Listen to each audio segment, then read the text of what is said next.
Bienvenidos amigos de Colectivo Burbuja y todos los oyentes. Estamos aquí para celebrar otro debate de polinomia. Hoy tenemos para el debate a dos de nuestros habituales, a Salva Mestre y a Carlos Rodríguez. Buenas noches. Buenas noches. Buenas noches. Y por primera vez en polinomia tenemos también a Jorge Antonio Soler desde Inglaterra. Buenas noches, Jorge Antonio. Buenas noches. Jorge Antonio es profesor de gramática, ¿no es así? Sí, soy profesor de español de secundaria aquí en Inglaterra. Vale, muy bien. Bueno, pues hoy tenemos, en principio, yo quería plantearlo para hablar de tres temas, que son la encuesta de población activa, el paro que no para. El segundo tema es la formación de gobierno en Asturias, que parece que tienen ahí un conflicto bien gordo porque no tienen ninguna mayoría absoluta. Y el conflicto del gobierno en Andalucía, donde no sabemos cómo va a acabar, si van a acabar pactando Izquierda Unida y el PSOE, a costa de qué, y a ver cómo opinan las bases, y a ver si el partido se salta la opinión de las bases, a ver qué pasa ahí, ¿no? Pues no sé, ¿quién quiere lanzar la primera piedra con cualquiera de los tres temas? Lo que prefiráis. Pues, si queréis empiezo yo. Dale. Podríamos empezar. Bueno, ¿por dónde quieres empezar? Yo no sé por dónde queráis, Cualquiera de los tres temas. Bueno, el paro, bien, bueno, la idea que yo tengo, y desde luego no es nada optimista, sino todo lo contrario, es pesimista, pero a más no poder.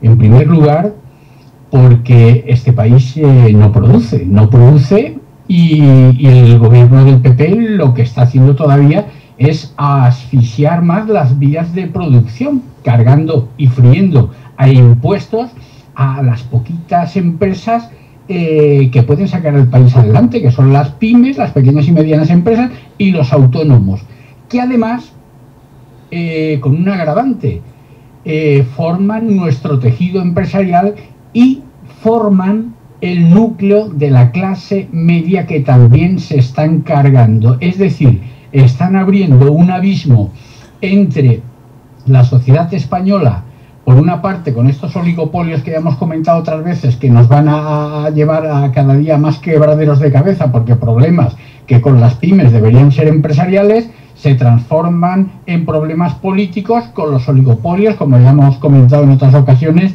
con el caso de Repsol. Pero no solo eso, sino que además van a dictar sus normas, los demás no tendremos más remedio que acatar y por otra parte los demás vamos a quedar relegados al plano de miserables, no ciudadanos ni siquiera súbditos. Ahora seremos miserables buscando las migajas que nos caigan y por otra parte esto va a redundar en un aumento del paro, pero vamos con unas proporciones inimaginables. Yo creo que no solo va a aumentar, sino que es que van a ser magnitudes desproporcionadas, porque desde luego entre lo mal que se están haciendo las cosas, porque tengo que decir que esta crisis no ha sido consecuencia de una hambruna como las que pasan en África, ni de un terremoto, ni de una sequía pertinaz. No, esta crisis es fruto de las decisiones de seres humanos, decisiones erróneas que producen normas y las normas pues han sido consecuencia de decisiones erróneas. Normas como por ejemplo las que tenemos en el Banco Central Europeo, que no presta directamente como sí lo hace la Reserva Federal, lo cual encarece el dinero una barbaridad, porque la Reserva Federal primero presta a las instituciones políticas y al 0,5. El Banco Central Europeo presta a los bancos y los bancos nos prestan al resto, a los organismos, al 4, al 5, al 6 y hasta el 7%. Es decir, el encarecimiento del crédito, la falta del crédito porque los bancos están quebrados, el expolio a que está siendo sometido el ciudadano y el aniquilamiento del tejido industrial español, a mí me hace ver las cosas de una forma muy pesimista. ¿Cómo se van a cambiar? Pues revelándose el personal, Pero es como ha ocurrido a lo largo de la historia. Esto es una lección que ya tenemos que tener aprendida, saliendo a la calle y diciéndoles, señores, no los hemos votado para que hagan lo que están haciendo. Tienen que cambiar inmediatamente tienen que cambiar. Y solamente así, porque es cuestión de normas. No es cuestión de que haga mejor tiempo y las cosechas sean mejores, ni que deje de haber terremotos y las casas se puedan volver a construir. No, es que no ha pasado nada de eso. El terremoto son decisiones, ¿no? Exacto, pero el terremoto son las decisiones que han tomado los corruptos políticos, que son además el verdadero problema que tiene esta sociedad, porque lo estamos pagando los ciudadanos. Los recortes están yendo a parar a las clases sociales de todo tipo, pero ciudadanas. La casta política sigue teniendo instituciones inútiles e inservibles que nos está costando un pastón a todo, porque es un sistema sometido y sostenido a una red clientelar que tarde o temprano tiene que desmantelarse. Si no, este país no sale adelante. Carlos, a esto que decías tú sobre el cambio de modelo productivo, la reindustrialización o como fuera, mira, algunos datos dramáticos que aparecen hoy en la prensa respecto a esto de la EPA. En primer lugar, que Rajoy asume que se perderán 500.000 empleos esta legislatura. Vamos, esto es de una candidez extrema, porque 500.000 empleos creo que se van a perder en los primeros 6 meses de este año. Luego algunos datos más. Por ejemplo, el paro alcanza los 5,6 millones, que eso ya lo sabemos porque es el dato de la EPA. Extremadura, Canarias y Andalucía tienen más del 30% de paro. El paro juvenil, o sea, de los menores de 25 años, está ya en el 52%, que es una barbaridad. Y hay ya 1,7 millones de hogares en donde no entra ni un solo sueldo ni subsidio.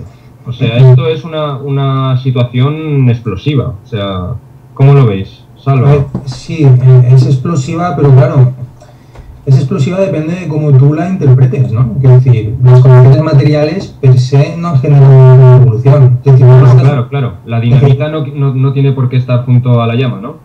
Claro, exacto. Necesitas un discurso que las interprete como intolerables, las situaciones, ¿no? O sea, la situación material que haya, y que genere una visión alternativa en base a determinados valores que filtren la realidad, proyectando otra cosa, o sea, otra posibilidad, otra potencialidad de realidad.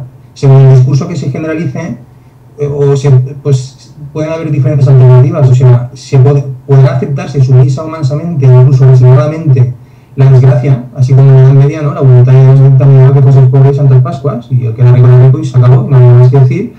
O podrán pedirse migajas de compasión a los poderes vigentes, decir, oye, por favor, arreglar esto una vez, que lo estamos pasando muy mal, y si se conviene igual, y si no, pues a seguir aguantando. O podrán exigir ese cambio sistémico a los poderes vigentes, en vez de cambiar cómo está funcionando esto, porque es insoportable e intolerable.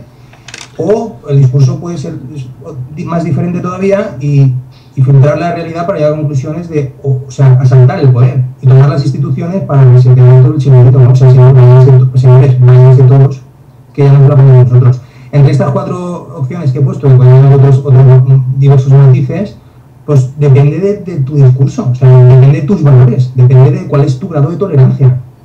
Entonces, esa es la duda que yo tengo de hasta dónde el pueblo español va a aguantar. Y hay una cosa que es tétrica, o sea, es tétrica. Yo hoy mismo tuve una conversación con una persona que es que te das cuenta de las más medias, de los medios de comunicación, que grado, que poder de dosis global y colectiva son capaces de generar, ¿no? Y cuando tú te das cuenta de estos medios de comunicación, un poco lo que está diciendo Carlos Rodríguez, todo este red clientelar, todo este chiringuito mazancote entre la casta política, los poderes oligopólicos, los grandes capitales. Es decir, es que el gran capital está financiando los partidos políticos, está controlando los más media, los medios de comunicación, están generando un discurso ignorante, tremendamente manipulador, donde además se hace de una forma muy inteligente, porque bueno, la forma de manipular es la verdad. O sea, con la verdad es como se manipula, con la mentira no. O sea, se manipula seleccionando qué dices y que aquello que dices sea verdadero. O sea, si hay una manifestación y yo solo te enseño el que ha roto el cristal, puedo hacerte creer que son todos unos vándalos, ¿no? Entonces, bueno, es verdad que alguien ha roto el cristal, pero representa al millón de personas que han roto, no.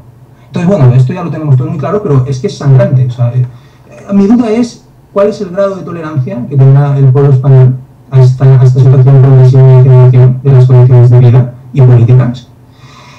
Y el momento en que eso estalle, si será un estallido violento, si es que estalla, ojo, si es que estalla, si será violento o si será creativo, ¿no? Ese es el lugar. Jorge, ¿cómo lo ves tú? Bueno, yo quería hablar de un par de cosas, sobre todo que ha dicho, ¿cómo se llama este señor? Carlos... Rodríguez. Sí. Bueno, en inglés, Rodríguez. Bueno, yo estoy de acuerdo en una de las cosas que he hecho, y es que el problema es un problema de normas, no es un problema de que hayamos tenido un terremoto o que haya habido una sequía o que, no sé, se nos haya muerto la mitad de la población por una epidemia que no podemos controlar. Pero yo creo que esta regulación no debería de venir del gobierno, sino que debería de venir de la empresa privada. Y perdonad, ya sé que vais a saltar, me explico. El problema es que, ya lo sabéis, soy anarquista, no confío en el gobierno y, bueno, participo más bien de unos valores conservadores que están en torno, pues, a la familia, el pater familias, como núcleo de la... vamos a decir, de la imagen del Estado-Nación, y estoy a favor de unos valores tradicionales en España, que todo el mundo ya sabe cuáles son, y que yo creo que toda esta propaganda que nos viene de fuera, que como ha dicho Salva, está muy bien diseñada, pero es todo ideología, y yo creo que, no sé, yo creo que deberíamos devolver un poco a esos valores españoles que tenemos de toda la vida, porque además en la cultura tenemos el motor de la economía. Es por eso que digo que el Estado, cada vez que mete una regulación por medio, lo que hace es complicar las cosas. Y además daros cuenta de que los objetivos se hacen claros, se hacen expresos, pero la cuestión es que lo que planteamos nosotros es que esos objetivos, por medio de esas políticas, no se consiguen. Por ejemplo, lo que dijeron hace 3 o 4 semanas de que iban a limitar los pagos a 2.500 euros, yo no sé si los políticos se dan cuenta del trastorno tan grande que están haciendo. Bueno, yo no hablo de traficantes de droga, toda esa gente tendría que estar en la cárcel, eso no se puede discutir, pero yo que sé, mayoristas y gente que tienen que hacer pagos en efectivo porque no hay otra manera de hacerlo, es complicar el problema. Y en un momento en el que tenemos recesión y donde la velocidad del dinero es tan grande, porque es el problema que tenemos, pues yo creo que no tiene mucho sentido, por ejemplo, hacer políticas de subir los impuestos y demás, porque es que se está asfixiando completamente a la empresa privada. Y ya digo que si los objetivos que dice el gobierno son estos, yo creo que no se van a conseguir. Yo creo que otra cosa que habéis dicho es que, yo creo que la crisis es fruto más bien de los llamados ciclos económicos o empresariales, y estos ciclos económicos o empresariales surgen precisamente porque hay una descoordinación entre el dinero y las materias primas, y eso tiene que ver por políticas del gobierno. Si fuera el Banco Central Europeo el que estableciera sus propias normas, yo no veo un problema. No sé, Carlos había dicho que, bueno, el Banco de la Reserva Federal presta directamente a todos nosotros, a las instituciones, sí, al gobierno. Bueno, sí, pero bueno, de todas maneras sigue siendo dinero fiat. Yo estoy a favor del euro, o sea, yo creo que España no debería de salir del euro, pero con la salva, o sea, tendría que decir que sería un mal menor el Banco Central Europeo. Yo en principio creo que el Banco Central Europeo tendría que ser una entidad independiente, que ya lo es, pero si está supeditada a todas leyes de tipo fiat, por ejemplo, pues yo creo que el problema lo vamos a seguir teniendo ahí. Yo no soy de estos de la escuela austríaca que dicen, como por ejemplo el profesor Huerta de Soto, que tiene que haber un patrón oro por narices. Bueno, yo creo que la percepción del riesgo es subjetiva, y cómo quiera organizar el Banco Central sus asientos para imprimir dinero M0 es problema del Banco Central. Porque además eso creo que ya lo he comentado en algún programa de radio con vosotros, es decir, en economía directa y demás, pero yo creo que en principio el problema está así. Si tenemos que hablar de un sistema de libre mercado, no podemos hablar de un sistema fuertemente intervenido. Eso no quiere decir que yo esté en contra de la regulación en el mercado. Por supuesto que tiene que haber una regulación en el mercado, pero esa regulación tiene que ser privada para que funcione, porque si no, no estamos incluyendo en la ecuación la percepción subjetiva del riesgo. Los políticos no hacen nada más que poner políticas de por medio, y los mercados no se lo creen. Yo ayer tenía abierto cortos, pues, si es que es normal, pero a mí me gustaría abrir largos para apoyar la tendencia contraria, pero yo tengo que ir con el mercado. Yo no puedo, se me puede llamar desleal o lo que quieras. Bueno, yo no sé, yo tampoco soy un un poderoso de estos de la economía, tengo un capital riesgo inicial que es el que tengo ahí y bueno, más o menos, pues mira, voy ganando dinero, ¿sabes? Pero no tengo la visión esta de que yo le estoy robando dinero a alguien, como dice gente de la izquierda que quieren prohibir los cortos. Y otra cosa que sí, quería hablar de las instituciones insostenibles porque es un problema que ha dicho Carlos. Yo creo que es así. Todos los gobiernos empiezan, y esto se vio claramente en América, como un mínimo gobierno, pero oye, con el tiempo empiezan a engordar, y al final acabamos teniendo un ministerio de, yo qué sé, qué voy a decir, de agricultura para 4 agricultores, macho, y hay 50.000, o sea, y dicen que, bueno, que lo público es más barato. No puede ser la educación pública más barata, o por ejemplo, vamos a decir, cualquier sistema que sea público, tanto si es la salud como si es la educación o lo que sea, tendrá que ser mucho, y esos datos los ha publicado Juan Ramón Rayo, que no me lo estoy inventando yo. Resulta que es que hemos despedido a 5 millones de personas, habría que despedir a muchos más, porque esa gente está en puestos de trabajo que no son sostenibles, y cuanto antes se den cuenta de que tiene que haber una redistribución de la mano de obra a proyectos que sí que son sostenibles. De hecho, la recesión es el primer paso que pasa un país, en el sentido de haber dado el primer paso correcto, porque ya es que el cuerpo es como cuando uno deja de beber. La bebida es una droga, y entonces pues cuando uno bebe todos los días se engancha, y cuando deja la bebida nadie quiere sentir esos efectos. Pero eso es una respuesta del organismo que está luchando contra ese veneno, que lo está expulsando del cuerpo. Por lo tanto es un signo de salud, no de enfermedad. El ahorro es el punto fundamental para la expansión económica, no el líquido que se pone en circulación a cualquier coste. Hasta que no cambiemos el chip de que es el ahorro, porque sin ahorro no puede haber inversiones, y si se hacen inversiones con el Banco Central tiene todos los asientos en rojos, pues claro, al final el dinero tiene que volver otra vez al Banco Central. Es lo que pasa, se crean estos problemas. Hay gente que piensa... De todas formas, a ver, mira, respecto a lo que decías, que por ejemplo la regulación del banco o del mercado, sí que debe existir una regulación. Lo que pasa es que la regulación no debería de ser hecha por los políticos o por el Estado, sí, sino que debería de ser una regulación en un momento dado civil, ¿no? Civil, o sea, correcto. La palabra que has utilizado es la correcta. Es una regulación civil porque surge de las propias instituciones financieras. Mira, eso es lo que quizá partas del prejuicio de considerar la política o lo político como lo que hay ahora y no la posibilidad de poder cambiar eso político. Jolín, pero Carlos, es que si estamos hablando... Un segundo. Simplemente es que en la política actual el Estado no tiene nada que ver con la sociedad, no es representativo de la sociedad, ni la sociedad tiene nada que decir en cuanto a la legislación que se aprueba. Son simplemente los partidos políticos estatales. Entonces, por eso digo que la legislación que hay hoy es estatal, pero en ningún caso obedece a las necesidades de la sociedad. Bueno, yo si tuviera que votar por alguien, votaría por el PP, pero me doy cuenta de que nunca votaría por el PP porque no es un partido conservador, no está a favor de la familia y de los valores tradicionales. Lo que están a favor es de lo que están haciendo, y el problema está sí que son conservadores en el sentido de conservar el poder. Bueno, sí, de conservar el poder, claro que son conservadores, pero yo cuando hablo de un partido conservador me refiero a un partido, bueno, pues que habla del respeto a las instituciones, que habla del respeto a la autoridad, que habla de la familia. Pero eso es en el PP simplemente retórica. Eso es retórica, Carlos. Claro que eso es retórica. Claro. Eso no es nada más que retórica. Yo por eso, además te voy a decir...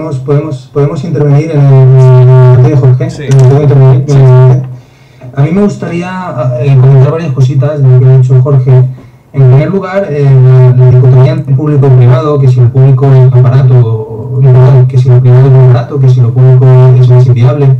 Bueno, yo creo que esto siempre depende de la interpretación que hagas, de los datos que tengas sobre determinados aspectos y determinados rasgos. Hay ejemplos y contraejemplos. Es decir, tú puedes agarrar una historia y recopilar una cantidad de evidencia a favor de cualquier tesis, y puedes hacer otra selección de evidencia a favor de cualquier otra tesis y siempre mediatizar por la interpretación.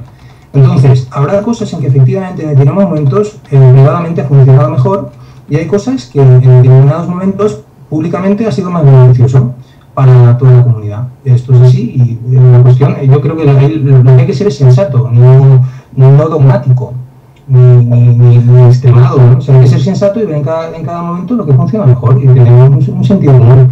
Por otro lado, entonces, lo que quiero decir es que centrarse en público o privado de forma dicotómica y excluyente es ideológico en el peor de sus sentidos, ¿no? Porque luego, con respecto a Estado y a Gobierno, siempre se suelen confundir las dos cosas, ¿no? Antes, creo que lo has dicho tú, Jorge, has dicho algo así como que el gobierno, que los estados empezaban pequeñitos y luego al final acaba habiendo un gobierno enorme. Bueno, es que una cosa es el gobierno, otra cosa es el Estado. Es decir, el Estado puede que haya empezado mínimo, como Estado mínimo, en la tradición liberal de la modernidad occidental, efectivamente sí ha sido, es decir, Hobbes y Locke lo concebían como un Estado mínimo porque se entendía como algo separado del individuo y que podía ser una amenaza a su libertad. En lugar de ser una amenaza, había que utilizarlo de modo tal para garantizar esa libertad. Entonces había una mínima renuncia a la libertad de los individuos a favor de que precisamente ese poder estatal garantizara la libertad natural, el mismo liberal de los individuos. Bueno, bien, esa es una forma de entender el Estado, pero hay otra forma de entender el Estado, que es una visión, en lugar de la liberal y el individualista, verlo como algo ajeno al individuo, está la visión del Estado como algo emergente. Sí. Es decir, una visión más rusoniana, sí. Más comunitarista. Es decir, el Estado simplemente es la expresión de la comunidad. Entonces, y retomando un poco lo que decía antes Carlos Angulo, ¿no? Es decir, el problema de hacer una crítica a lo vigente y hacer la traslación de que lo vigente es el modelo de cualquier cosa, pues no, lo vigente es una perversión de cualquier cosa. O sea, lo que tenemos ahora mismo no es modelo de nada. Es una fenomenología histórica en este momento dado a nivel sociopolítico económico. Yo tengo una denominación para lo que está sucediendo ahora, es lo de siempre. Bueno, es lo de siempre. O sea, siempre ha habido una élite que ha controlado a los demás, da igual el sistema, en el feudalismo se montaba de una forma, tradicionalmente de otra forma, ahora se está montando de esta. Entonces, tomar esto, porque no sé si os dais cuenta de una cosa, lo vigente se le dan palos de un lado y de otro. Es decir, el que es comunista de izquierda socialista acusa lo que hay ahora mismo que está pervertido porque es liberal, porque es del rollo del libre mercado. Y la gente de derechas, o sea, o liberal o defensor del libre mercado, atacan a lo vigente diciendo que es socialista, que es un Estado interventor y tal y cual. Es decir, entonces, ¿qué pasa? Esa es la muestra de que lo que hay es una mezcla, y además informe y pervertida. Salva. Porque si fuera una mezcla sensata, que estuviera dando resultados a la gente, o sea, nos tuviéramos, porque ahora mismo no está dando resultados a la comunidad, estamos teniendo un problema muy gordo, a todos los niveles, ¿no? Entonces, eso lo que pone en evidencia es que lo que hay es pervertido. Y si desde los extremos, o ya no diré extremos, sino en diferentes ámbitos ideológicos, se está criticando a lo que hay, pues será que lo que hay no es ni una cosa ni otra, o sea, ni una cosa ni otra ni lo contrario, sino todo lo contrario, es decir, que es cualquier cosa menos algo sensato. Entonces, por retomar lo que decía Carlos Angulo, que yo creo que ha apuntado ahí, y yo estoy muy de acuerdo con él, no puedes criticar el concepto de Estado tomando como modelo lo que a vigente. Vale, y en todo caso, el cometido de una revolución popular en el sentido ideológico, de pueblo, es decir, que la ciudadanía pueda encarnar el ideal democrático y encarnar esos valores de libertad de la moderna. Salva, solamente... la cuestión, acabo, Jorge, si me permites, acabo enseguida. La cuestión sería agarrar ese Estado, que tú ahora lo ves separado y yo también, porque está tomado, entonces tomado por unas mayorías, y la cuestión sería que la población, es decir, la mayoría, agarrara ese Estado y lo pusiera al servicio de los intereses de la comunidad. Si tú articulas un sistema político para conseguir ese objetivo, entonces quiero que me lo critiques, pero ya desde lo que es, no desde lo que no es. Salva, déjame que te diga una cosa. Creo que ya te lo he dicho en alguna ocasión porque, bueno, estamos en contacto por Facebook y demás. Da gusto hablar contigo porque eres una persona culta, se ve. Has leído, me has citado a Hobbes, me has citado a Locke. Y bueno, te lo vuelvo a decir otra vez, no estoy de acuerdo contigo de todas maneras. Lo primero que quería decir es que, vamos a ver, la escuela austríaca quiere superar todas las ideologías. Y tú cuando hablas de que a la hora de interpretar la historia siempre hay una interpretación de por medio y además el historiador actual no tiene un paradigma en función del cual pueda distinguir lo verdadero de lo falso, porque decir, por ejemplo, que todos los niños prefieren el Burger King al McDonald's es un enunciado teórico que tiene una carga teórica. Eso es, esa carga teórica solamente se puede saber no a priori, sino a partir de que pones ese enunciado estadístico en relación con la experiencia, pero de todas maneras es una chorrada, porque es que no aprendes nada. Nosotros preferimos partir de enunciados a priorísticos, es decir, enunciados como si subo la masa monetaria, pero la producción permanece igual, ¿qué es lo que viene después, Alba? Pues no lo sé. Hombre, pues yo creo que es lógico, si subes la masa monetaria, pero la producción permanece igual, pues ocurrirá la inflación. Eso, además no hace falta ponerlo en relación con la experiencia para darte cuenta de que es una ley de la economía. Es Bueno, como... es una ley dentro de un marco determinado. Sí, es como decir que, por ejemplo... Ya, pero vamos a ver una cosa, estamos hablando de ideologías. Lo que no es ideología es la cultura. Y los órdenes emergentes surgen del individuo hacia arriba, no de arriba hacia abajo. En la cultura, cuando el Imperio Romano cayó, pues no desapareció la civilización. La civilización no desapareció, la gente se empezó a agrupar en feudos y demás, había unos señores feudales. Bueno, la civilización funcionaba en base a la cultura. La cultura era el órgano aglutinador de esas personas. Sin una cultura que nos identifique, no existe un motor en la economía. Esa es la posición fuerte de la escuela austríaca. Por eso somos conservadores y estamos a favor de unos valores institucionales de respeto, del valor a la familia, porque nos damos cuenta que esos valores se están perdiendo. La gente quiere llevar una vida egoísta, de tomar drogas, de, no sé, pensar nada más que en ellos mismos, pero al mismo tiempo quieren tener los beneficios de vivir en la civilización. Esto no me parece justo. Si queremos vivir en la civilización, tenemos que civilizar nuestro entorno. Y lo que no podemos... Tú imagínate la decepción tan grande que es para una persona cuando está construyendo un castillo perfecto, con sus torreones, con sus árboles alrededor, la muralla, tal, todo perfecto, y llega una comunidad de hippies que dicen que se quieren poner a vivir ahí sin pagar impuestos y sin hacer nada porque son libres. Bueno, eso me parece incorrecto, es tener mucho morro, porque la gente tiene libertad, pero la libertad no es el libertinaje, es la libertad para hacer lo que es correcto.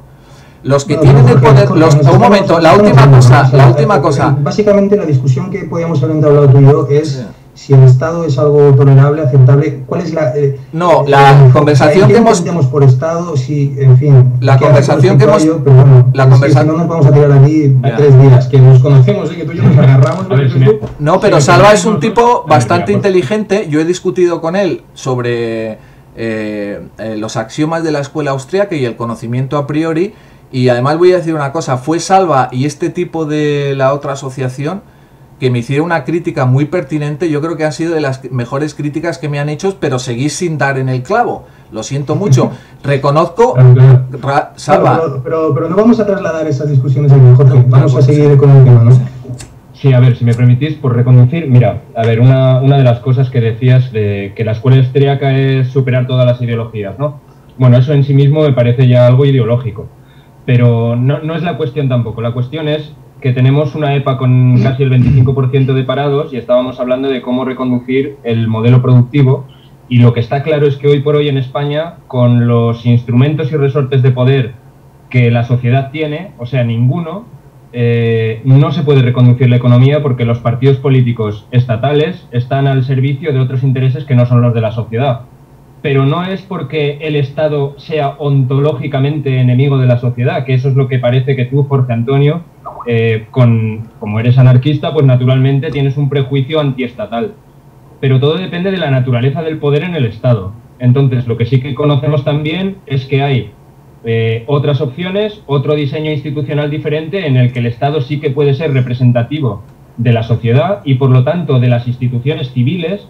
Entre las instituciones civiles pues están las empresas, están las asociaciones, están todos otros grupos de poder dentro de la sociedad que hoy por hoy no tienen nada que decir.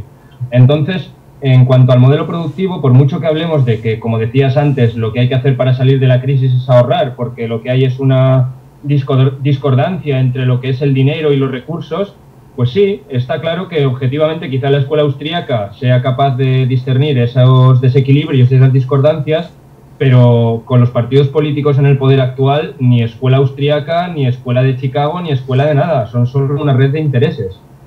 Efectivamente, si me permites, eso quería decir.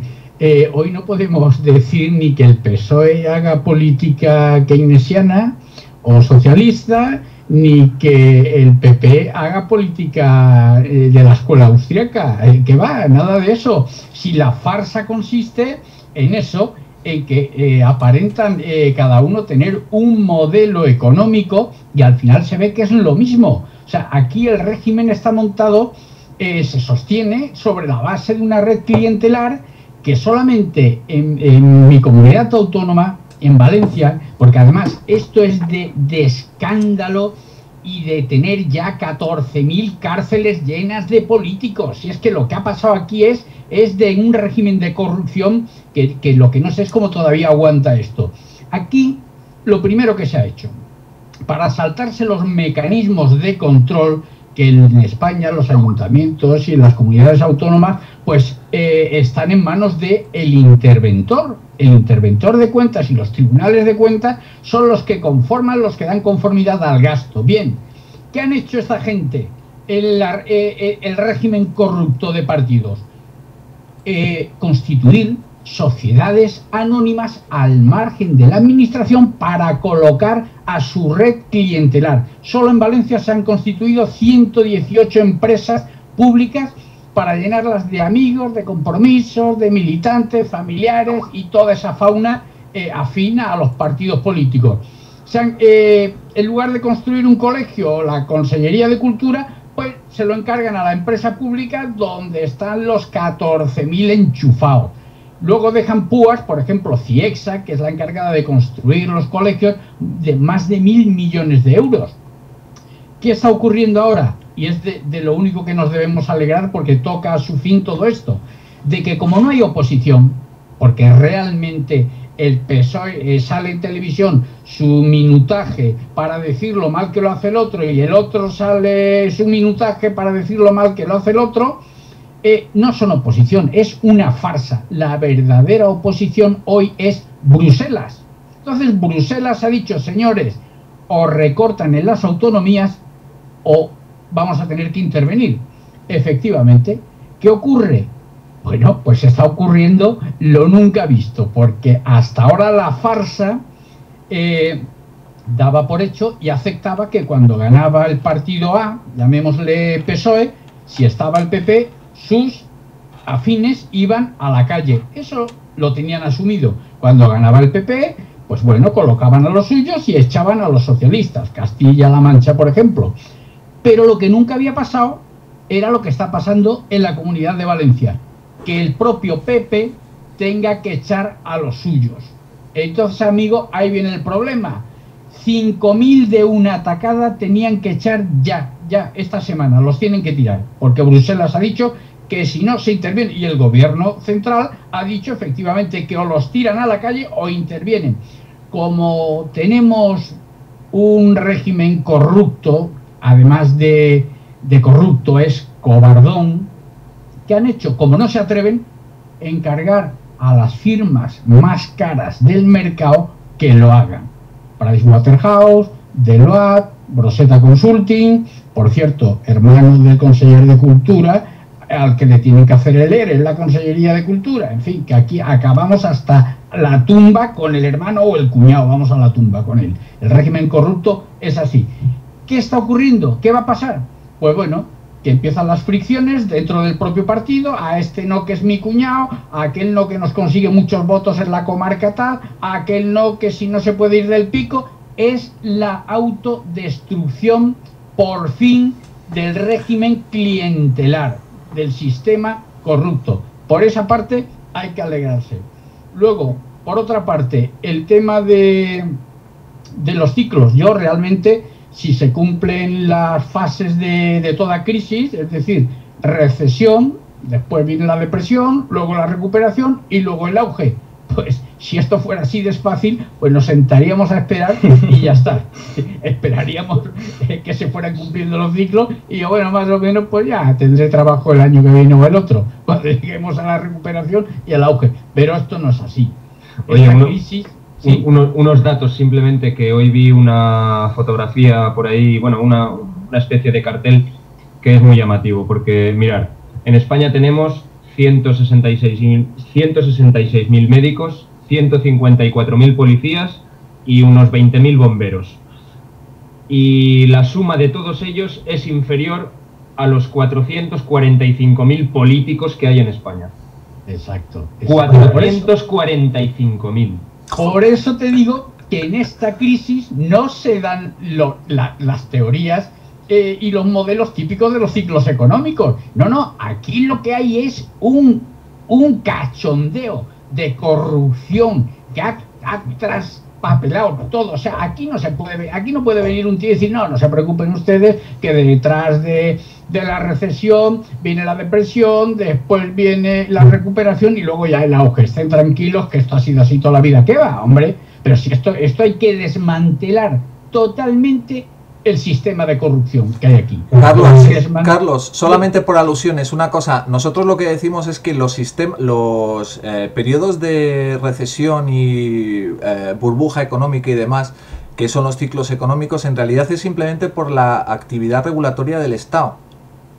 La explicación de los ciclos económicos es por el Estado. Si quitas el Estado de por medio, no tendríamos ciclos económicos. Claro, porque el Estado es el malo.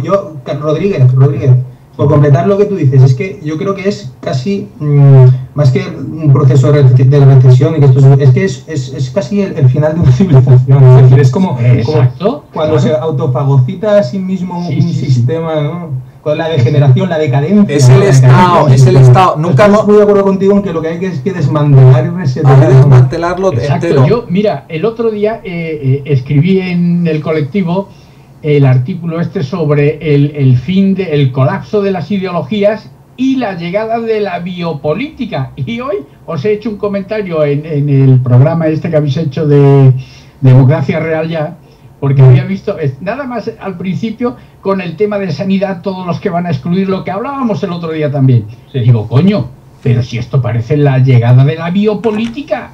Efectivamente, clase media destruida. Ahora, exclusión de las capas sociales más desfavorecidas. 1.700.000 familias que ya no tienen ingresos. Exclusión de los... Ojo con esto, ojo. Los mayores de 26 años que no coticen están excluidos de la sanidad, excepto, y esto sí que tiene narices, excepto los hijos de funcionarios de la Administración Civil y del ISFAP, de los militares. O sea, no solo ya hay exclusión y marginación, discriminación con los extranjeros, sino dentro de la propia sociedad española se discrimina a los que no son hijos de funcionarios. Pero coño, vulneración del artículo 14, todos somos iguales ante la ley. ¿Pero esto qué es? O sea, te quiero decir que cuando las ideologías sufren el colapso, que es lo que está pasando, es porque hay una incapacidad absoluta para imaginar alternativas. Y entonces, ¿qué están aplicando? La biopolítica, pero así de claro, se cargan capas sociales, excluyen a los mendigos, la política nazi, pero así de claro. O sea, yo, como se me olvide pagar los autónomos, cualquier día voy a hacerme algo y me meten la factura en casa. O el año que viene, mis hijos, ¿cómo van a ir? Si estoy parado, ya no pueden estudiar. Es decir, nos están quitando la clase media. Un abismo entre las clases altas y lo otro, seremos pues clases bajas, claro. Y encima no podrán estudiar nuestros hijos, no podrán ir a la universidad, no podrán atenderse. Pronto veremos a mendigos por las calles. Lo que hablábamos, las primas de riesgo de la sanidad privada se van a elevar para mucha gente que quedará excluida porque no tendrán dinero para pagársela. Y veremos contagios, como dijimos el otro día, contagios de enfermedades a la propia sociedad, como hoy también he oído en el programa anterior, pero vamos, que ya lo comentamos. Esto va a ser un desastre total. Respecto a lo de la sanidad, y ahora entras, Jorge, simplemente anotar que acabamos de publicar en Colectivo Burbuja, en Radio Burbuja, el efecto placebo, donde se habla de la reforma sanitaria que acaba de anunciarse. Jorge, adelante. Oye, Carlos, creo que sí, mira, en algunas cosas tienes mucha razón en lo que estás diciendo. Además, entiendo el fondo de inspiración y la verdad es que es difícil cogerte porque hay como que explicar muchas cosas. Vamos a ver, ¿qué es un derecho? Yo veo una injusticia grandísima lo que has dicho, es decir, que haya gente que esté excluida del sistema de sanidad simplemente porque no son hijos de funcionario, cuando todos tenemos el mismo derecho. Pero aquí, vamos a ver, el derecho tiene dos sentidos. Una cosa son, por ejemplo, vamos a decir los derechos naturales, los derechos constitutivos de la persona, que son los que se nace con ellos, como por ejemplo el derecho a la libertad de expresión, a la vida. A un señor inmigrante, porque le quite sus papeles, no quiere decir que ya no tenga ningún derecho. Bueno, le quita sus papeles. Bueno, primero un inmigrante no los tiene, pero por el hecho de que venga a España, no quiere decir ni que lo puedas matar, porque al no tener pasaporte, pues no tiene derechos. No, vamos a ver, hay una serie de derechos que son fundamentales y otra serie de derechos que son el mismo tipo de derechos que uno tiene cuando paga una cuota.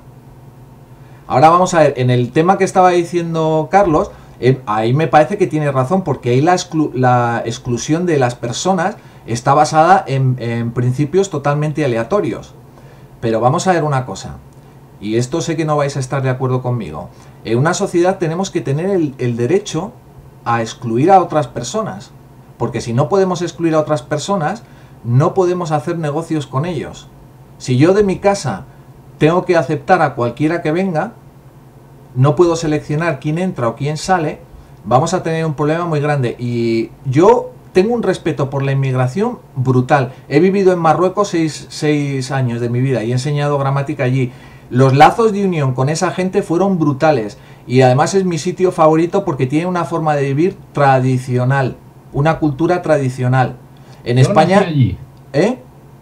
Yo nací allí. Bueno, yo a Marruecos estoy enamorado de Marruecos. Mi primera novia fue marroquí y vivía en Tánger, enseñaba en la Academia Iberia, que está al lado del Colegio Español. Me querían un montón, me querían un montón, y además siempre que iba al mercado, mira, ya ha venido mira, me hinchaban a preguntas, pero y a ver si te casas, me decían las señoras mayores, porque estás llevando una vida de... Claro. Bueno, yo lo único que digo es que Marruecos tiene que ser Marruecos y España tiene que ser España. Si empezamos además en un problema que no es por un problema de racismo, por Dios bendito, lo estoy diciendo, soy católico, parto de la igualdad ante Dios de todas las personas. Lo único que estoy diciendo es que en España tenemos una cultura española, donde comemos comida, tortilla de patata, nos gusta ir a los toros y tenemos una serie de valores, y eso se está perdiendo. Y como se pierde eso, acabamos en la inmoralidad, las drogas, la gente confusa que va de aquí para allá exigiendo cosas. Bueno, eso me parece que es un terror horrible, yo no lo soporto. La falta de respeto por las instituciones, la falta de respeto por las figuras de poder, la falta de respeto por la familia, la exhibición de formas de vida alternativas que te las restregan en la cara, macho. No, que no, pero ¿por qué? No tenemos derecho los españoles a que España sea España. Ahora vosotros me vais a decir que esto es un fascismo. Yo os digo que soy anarquista. No sé dónde... Yo creo que es que no se está entendiendo bien lo que yo estoy diciendo. Bueno, esto, Jorge, es la lógica darwinista, que tiene como gran peligro al igualitarismo, lo que tú estás diciendo, digamos. Claro, pero es que todo el problema viene de la Revolución Francesa. No somos iguales. No somos iguales. En la sociedad, yo aunque sea anarquista, eso no quiere decir que yo pueda hacer lo que me dé la gana. Porque en mi parroquia... tratar al igual como a igual y al desigual, desigual. No, vamos a ver, hay que partir desde el respeto. Yo nunca discriminaría a un ser humano en base a por dónde viene el color o lo que sea. Lo único que digo es que en la sociedad hay un orden natural. Hay un orden natural con figuras no sé, el párroco en mi parroquia no es nada conmigo, pero si me dice que haga algo, lo tengo que hacer. Porque me lo está pidiendo el párroco y tiene todo el derecho de pedírmelo, lo siento mucho. Y si yo no hiciera lo que él me pidiera, pues sería un egoísta, porque no estoy dispuesto a vivir en comunidad. Vamos a hacer un experimento mental, una pista de patinaje. Tenemos un regulador en la pista de patinaje que les diga a los que más sabe y los que menos sabe: tú ponte en el medio, tú vas muy rápido, no tú, ponte en el centro de la pista. No, la gente ocupa el lugar de fuera, si no saben mucho, y la gente que hace piruetas y demás, pues ya ocupa la posición del centro. Ahora ponte a un director de teatro ahí en medio, la gente se empieza a caer, se descoordina todo. ¿Cómo vas a un orden emergente de pájaros en el cielo que hace esas figuras? ¿Cómo lo vas a querer controlar? Si es que es imposible. La economía la controlan, hay que atomizarla. para que sea cada uno, el que invierte el dinero, el empresario, es decir, el conjunto total de la población es el que percibe el riesgo. Con tanta política fiat y tanto intervencionismo, lo que estamos haciendo es cargándonos la economía. Si vosotros no veis la relación que existe entre subir los impuestos y cargarse las pymes, yo no sé qué voy... Yo entiendo, Carlos, te entiendo perfectamente. Estás hablando desde el punto de vista de humano que eres y no estás diciendo cosas que son para tirarse las manos a la cabeza. Yo creo que no. Pero simplemente ya no, ni eso. Estoy hablando de un derecho constitucional que además de constitucional es un derecho fundamental. Nunca te he quitado la razón, te he dicho que tienes razón. El artículo 14, que los españoles somos iguales ante la ley. La ley, correcto. Sí, me parece correcto, y además discriminar a una persona simplemente porque es hijo, pero me parece. Pero ahora vamos a decir la otra cosa. Es decir, inmigrantes que vienen aquí, oye, y no tienen trabajo, están creando un problema muy grande. Y además, jolín, que en España tenemos el 30% casi, el 24% de desempleo. Bueno, Jorge, de todas formas, vamos a ver, yo la causa del desempleo no creo que sea la cantidad de inmigrantes. No es la cantidad de inmigrantes que hay en España, no, pero en una situación difícil, vuelvo a insistir, es desde el respeto a la diferencia y desde el respeto profundo a las culturas que estoy diciendo lo que estoy diciendo. Yo no vería bien que, por ejemplo, hubiera una manada de inmigrantes que fueran a Marruecos a quitarles esos valores tradicionales. Vamos a ver, la culpa de todo la tienen los internacionalistas, que son los que tienen el poder económico y los que han secuestrado los estados. Y lo único que digo yo es que si les quitamos el estado, a ver cómo van a hacer los internacionalistas para dominarlo todo. No, pues, de la única manera, se han hecho amigos. Y además, por más, ya digo que en América empezó como un estado pequeño, basado en la democracia y en la constitución. Al final las personas son las personas, buscan su propio interés. Y yo no sé por qué la gente piensa que todos nosotros buscamos nuestro propio interés, desde que nos levantamos hasta que nos acostamos. Salimos por la mañana a trabajar porque queremos proporcionar lo mejor a nuestra familia, que vivan bien, a nosotros mismos, etcétera. Ahora que te vuelves político y ya se te olvida todo eso y lo único que te interesa es trabajar para los demás. ¡Mentira! Son humanos. Y por más, ahora vamos a decir, bueno, ahora vamos a poner la valla enfrente del muro y luego un cerrojo y luego otro cerrojo y luego después de ese cerrojo otro muro. No funciona. Ya no funciona. Jorge, si me permites simplemente una aclaración, que parece que fundamentas todo tu pensamiento, todo tu argumento en que todas las personas somos diferentes, que es cierto. Sí. Todas las personas somos diferentes, cada uno con sus capacidades, sus aptitudes, sus cualidades, pero no tienes en cuenta el otro factor, y es que todas las personas somos humanos. Claro, pero... Quiero decir que eso es donde íbamos lo del derecho natural, por el simple hecho de ser humano. Soy católico. Unos derechos inalienables. Soy católico, tenemos unos derechos inalienables. Dios nos quiere a todos por igual. Es lo que estoy diciendo. He vivido 6 años en Marruecos. Estoy enamorado de la cultura marroquí. ¿Por qué? Porque tienen un sistema tradicional, que es lo que no les gusta a los internacionalistas. No es un problema de ideologías. Ahí estoy de acuerdo contigo, ¿eh? Bueno, si me permitís, como lo que te repites, Jorge, me palabra, si me permites, ¿vale? Sí. Porque has hablado de bastantes cosas, ¿no? Entonces, a mí me queda claro que todo tu discurso está profundamente ideologizado desde varios puntos de vista. En primer lugar, ideologizado por tu religión. En segundo lugar, ideologizado por tu visión económica, que es anarcocapitalista, latamente, que luego no se ven tus noticias, que no todos son capitalistas funcionales y tal. Pero eso ya denota unos ciertos valores muy arraigados, muy profundos. Entonces, has dicho varias cosas, ¿no? Que yo simplemente quiero pasar por encima de ellas, tampoco quiero profundizar. Pero has hablado de derechos naturales. Los derechos naturales, a mí me da igual si son naturales o no. A mí lo que me preocupa es si se consigue que se respeten o no. Claro, el reconocimiento. Claro, a mí que sea por la porque es que sea por la naturaleza, es que me traes en cuidado. O sea, son derechos, son valores en los que yo creo, en que nuestra tradición está viviendo, y el reto está en que realmente se reconozcan, se respeten y se garanticen y se hagan valer. Entonces, en ese sentido, a mí me resulta un poco contradictorio un discurso que defiende la existencia de derechos naturales, me da igual que sea el propio 1977, pero sin embargo está en contra del Estado, que en cierto modo sería la única instancia, autoridad e institución que podría hacer valer esos derechos. De hecho, el liberalismo político surge en el siglo XVII precisamente para que esos derechos naturales de propiedad el de expresión, el de los derechos fundamentales a la vida, etcétera, si surge el Estado precisamente para garantizar esos derechos. Esa es la teoría política de la ley del siglo XVII.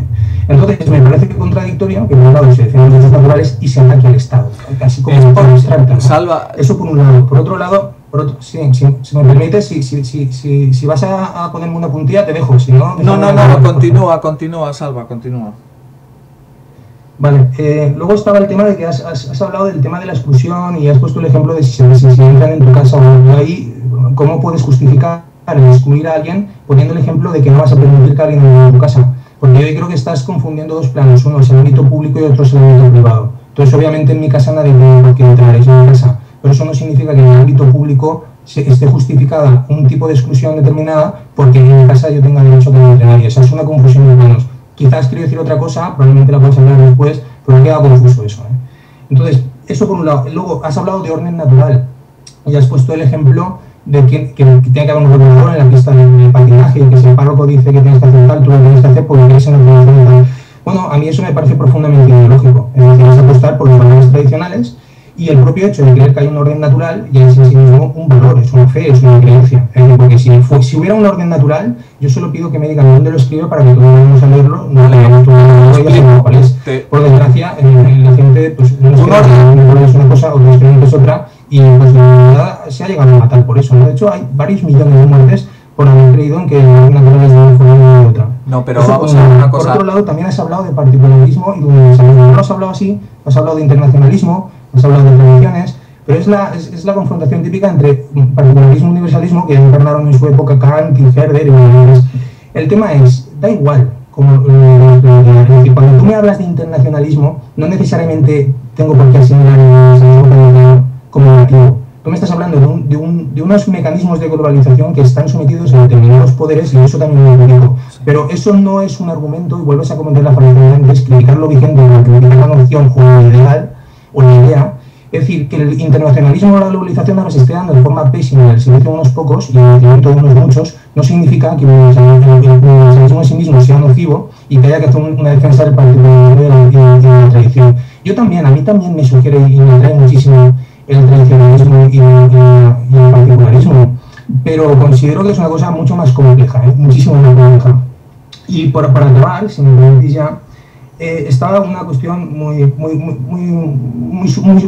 ligera, ¿no? Que se ha comentado incluso antes. Has hablado de que el anarcocapitalismo, o sea, los austríacos, mejor dicho, basáis la noción de la economía en el ahorro y en la inversión. Pero esto también es un poco... quizá un poco sesgado, ¿no? Porque claro, ¿cómo vas a ahorrar si no hay consumo del cual tú puedas ahorrar? Es decir, ahorro e inversión frente a crédito y consumo, ¿no? Es lo que digo muchas veces si soy una social. La verdad es que me estoy metiendo aquí en camisa de 11 varas porque yo economista no soy y ahí me puedes dar hasta de aquí. Pero una cosa, o sea, la polaridad ahorro-inversión es la que siempre defiende la escuela austríaca en detrimento del crédito-consumo, que es la crítica que se hace a la actualidad y no sé si al keynesianismo por extensión. Pero claro, la pregunta siempre está, ¿cómo vas a ahorrar si no tienes un mercado que te consuma?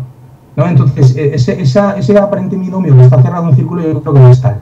Esto simplemente como ejemplo de que los valores que se defienden desde la escuela austríaca, a mí me parece una teoría maravillosa como descripción de la realidad, pero de ella que sea prescriptiva en el orden pues no. Se basa en valores, o sea, se basa en las visiones de cómo son el mundo y a partir de ese discurso teórico. Es que este es el punto que tendría que... Esto ya va a tener que ser en otro programa porque tendría que explicaros toda la teoría austríaca. No, Salva, no tenemos ideología, no tenemos valores. En todas las culturas del mundo existe un pater familias, unos hijos, y hay un estilo de vida tradicional como en Marruecos, en la China, en Japón. No existen culturas que hayan sobrevivido, que estén basadas en el hedonismo, en el consumo de drogas, en la individualidad, etcétera, etcétera. Todas esas formas son antinaturales porque no duran. La naturaleza las separa para su extinción. Nosotros basamos la familia, el tema es la familia, las instituciones, el respeto, y eso es lo que se ha dado siempre en cualquier cultura. Claro, en Inglaterra, por ejemplo, toman el té a las 5. Esos ya son peculiarismos de cada cultura, pero la cultura británica es natural y es auténtica si está basada en el padre, en la madre, en los hijos, etcétera, etcétera. Todo lo que se quiera proponer desde fuera de ese esquema es ideología porque es transitorio. La historia nos demuestra que no dura, no existen sistemas sociales basados en el hedonismo o en el consumo. Si las drogas están prohibidas en sociedad, es por un motivo, Salva.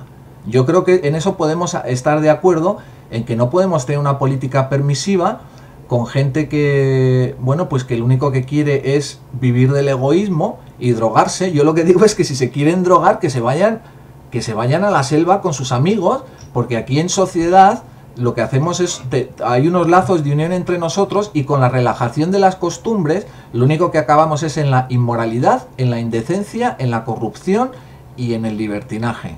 Y eso es lo que estoy diciendo. Creo que estás tocando muchos temas, Salva. La escuela austriaca yo la considero... Se llama austriaca por un motivo, ¿eh? Y es porque surge en Austria con la deposición de Joseph... bueno, viene de antes. Pero en principio lo que hace la escuela austriaca es... Sí, es por su origen. Sí. Es por su origen, y somos austriacos. Es decir, la fidelidad nuestra es a Joseph I. Somos austriacos. Si me dejáis simplemente un par de aclaraciones. Sí.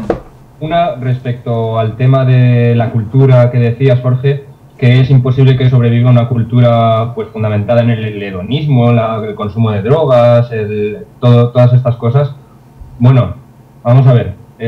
Los Yanomamis en la selva ecuatoriana o de Brasil y por ahí. Y en Grecia, y en la Grecia antigua, y en el culto cristiano también. Yo no estoy en contra del consumo de drogas per se. Cuando en el culto cristiano tomamos vino, y cuando en el culto... No lo decía por estar a favor o en contra. Sí. Quiero decir que es un argumento que simplemente con revisar casos históricos y casos reales no tiene... Pero pero Carlos, ¿cuál es el objetivo del Yanomamo para consumir esas drogas enteogénicas? No es un motivo hedonista, es porque quieren buscar la solución a un problema. Correcto. Y eso se da en esa cultura, luego es natural. Nosotros tenemos el vino cristiano. Una cosa, lo que hablaste de la prohibición de las drogas, que tú dijiste, claro, que en las sociedades occidentales actuales las drogas están prohibidas porque si no se fomentaría el hedonismo. Pero ¿quiénes son las que las prohíben? Tu padre es al que no le gusta que las consumas, Carlos. Es tu padre. Es tu padre. Es mi padre hasta que yo soy padre. Pero claro, amigo, cuando tú eres padre ya lo ves de manera muy distinta. Tú no quieres exponer esos estilos de vida alternativo a tus hijos porque los confundes. Un segundo, pero vamos a ver, por ejemplo, la cerveza está socialmente aceptada. Correcto, a mí no me parece que sea negativa para la sociedad porque forma parte de nuestra cultura española. La marihuana... No es una cuestión de cuál es tu tradición. Claro, efectivamente. Que no es una cuestión absoluta, sino que la cultura es algo relativo. Sí, pero la cuestión que yo estoy subrayando es el aspecto hedonista del consumo de drogas. Si uno consume drogas como por ejemplo... Claro, pero ese no es el valor que domina la sociedad. No, ese no es el valor. Lo que quieren es consumir drogas para olvidarse... Pero Jorge, esto habrá pasado siempre, y si en esta sociedad a lo mejor pasa más es porque tenemos una sociedad a lo mejor más enferma, pero el problema no está en que no hay valores, el problema está en otros lugares. En toda la historia de la humanidad la gente se ha drogado. De forma ritual, como tú apuntabas, pero también de forma no ritual. Bueno, os voy a resumir lo que está... El dios del vino y... Os voy a resumir lo que está pasando en España con una frase que además yo tengo un hermano que es drogadicto y mi padre lo mantiene. Tengo peloteras todos los días con mi padre y le digo, échale de casa. A mi padre le da pena. Dice que no, porque si lo echa de casa, pues se muere. Y yo digo que no se va a morir, porque le está manteniendo la droga, no se quita. Yo tengo 43, mi hermano tiene 42, lleva metido en la droga toda la vida. La culpa es de mi padre. Yo lo entiendo a mi padre. O sea, pues a lo mejor si tu padre no lo cuidara igual ya se hubiera muerto. Eso es muy difícil. No, Salva, no digas eso. Eso es lo que te iba a decir, que esa cuestión de que déjalo que él se salvará a sí mismo. Pero bueno, ¿y qué ayuda le está dando? A varios amigos. Pero ¿y qué ayuda le está dando mi padre a mi hermano manteniéndole? No. De todos modos, Jorge, a mí me gustaría reconducir el debate porque por lo menos, ¿no? Sí, mira, si me permitís, yo lo que creo es que, bueno, por lo que estoy oyendo es lo que estáis más o menos, lo que, vamos, se ve en el ambiente, es que estáis hablando de una crisis de valores o incluso de una mezcla de valores con toda la globalización, con todo el flujo de inmigración que ha habido, sobre todo en Europa. Y claro, lo que no podemos ahora es lo que antes pedíamos a gritos, que la inmigración, tirarlos ahora a la calle. Los emigrantes nos ayudaron mucho en el campo, donde no había un español que quisiera trabajar, Claro. Aparte del desempleo natural de España, que siempre ha sido como mínimo los 2 milloncitos en épocas de empleo fuerte y de auge, siempre ha habido esos 2 millones de parados, de vagos que no han querido trabajar, y los inmigrantes están en el ejército también español dando la vida por España. Quiero decir, pero eso sí, hay unas segundas generaciones que se están integrando y se pueden considerar españoles. ¿Que vamos a tirar a los padres y dejar aquí a los hijos? Bien, luego hay otra cosa. Estáis hablando de imponer una civilización, un modo de vida a ciertas sociedades, es decir, la macropolítica sobre la micropolítica, lo que ha querido hacer... Carlos, yo no acepto ese plural, eso de que estamos intentando... No, bueno, perdona, pues más que nada, Jorge, lo que más o menos he podido deducir de lo que habla Jorge. Entonces, vamos a ver, imponer la macropolítica a la micropolítica ha sido un fracaso estrepitoso ya, y se ha demostrado en Afganistán, donde se ha querido imponer la democracia a una cultura que no acepta ese modo de vida, ese sistema político. Se ha querido imponer en Irak, tampoco se acepta ese modelo político. ¿Por qué tenemos que imponer la macro a la micro?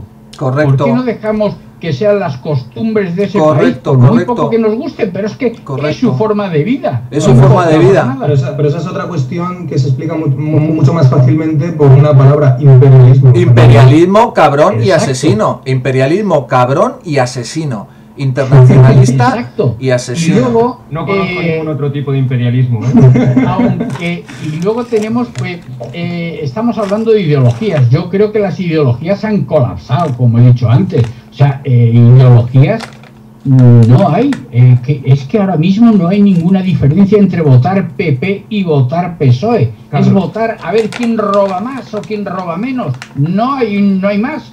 Porque ¿qué política es el PP, que se supone que es el partido que debería bajar los impuestos?